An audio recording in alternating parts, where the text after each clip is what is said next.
تاریخ کی کتابوں میں مسلمانوں کے عروج و زوال کی داستانیں بھرپور سبق اور عبرت سے لبریز ہیں۔ ایوبی سلطنت کی کہانی بھی انہی قصوں میں سے ایک ہے جہاں اتحاد، قربانی اور شجاعت نے مسلمانوں کو فتح اور عظمت کا راستہ دکھایا۔ لیکن اس عظیم سلطنت کے قیام سے پہلے کا دور کیسا تھا؟ یہ وہ وقت تھا جب اسلامی دنیا اندرونی خلفشار اور بیرونی خطرات کی لپیٹ میں تھی۔ خلافت عباسیہ جو بغداد میں قائم تھی اپنی اصل طاقت کھو چکی تھی۔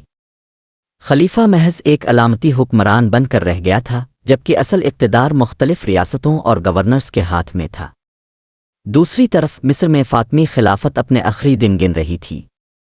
ان کے اقتدار میں کمزوری اور بدعنوانی نے اسلامی دنیا کو مزید تقسیم کر دیا تھا۔ اندرونی مسائل کے ساتھ ساتھ صلیبی جنگوں نے مسلمانوں کے لیے ایک نیا خطرہ پیدا کر دیا تھا۔ پہلی صلیبی جنگ 1096-1099 کے نتیجے میں عیسائیوں نے یروشلم پر قبضہ کر لیا تھا۔ یہ ایک ایسا سانحہ تھا جس نے پورے عالم اسلام کو جھنجھوڑ کر رکھ دیا۔ مسلمان ریاستیں کمزور اور منتشر تھیں اور ان میں اتحاد کا شدید فقدان تھا۔ یہ وہ پس منظر تھا جس میں ایوبی سلطنت کی بنیاد رکھی گئی۔ اس کہانی کا مرکزی کردار تھا صلاح الدین ایوبی، جسے دنیا آج بھی بہادری، دانشمندی اور اتحاد کی علامت کے طور پر یاد کرتی ہے۔ لیکن صلاح الدین کی کہانی شروع کرنے سے پہلے یہ جاننا ضروری ہے کہ ان کے خاندان نے کیسے اس عظیم کردار کو پروان چڑھایا۔ صلاح الدین کے خاندانی پس منظر۔ صلاح الدین کا خاندان نسلانہ کرد تھا۔ ان کے والد نجم الدین ایوب اور چچا اسد الدین شیرکو دونوں بہادر سپہ سالار اور زبردست سیاستدان تھے۔ ان کا خاندان مذہب اور اخلاقی اقدار کا پابند تھا اور یہ تعلیمات صلاح الدین کی تربیت کا اہم حصہ بنے۔ نجم الدین ایوب نے اپنے بیٹے کو کم عمری میں ہی علم و حکمت قرآن اور جنگی حکمت عملی کی تربیت دی۔ نظام الدین زنگی کا عروج۔ اسی دوران شام میں ایک نئی طاقت ابھر رہی تھی۔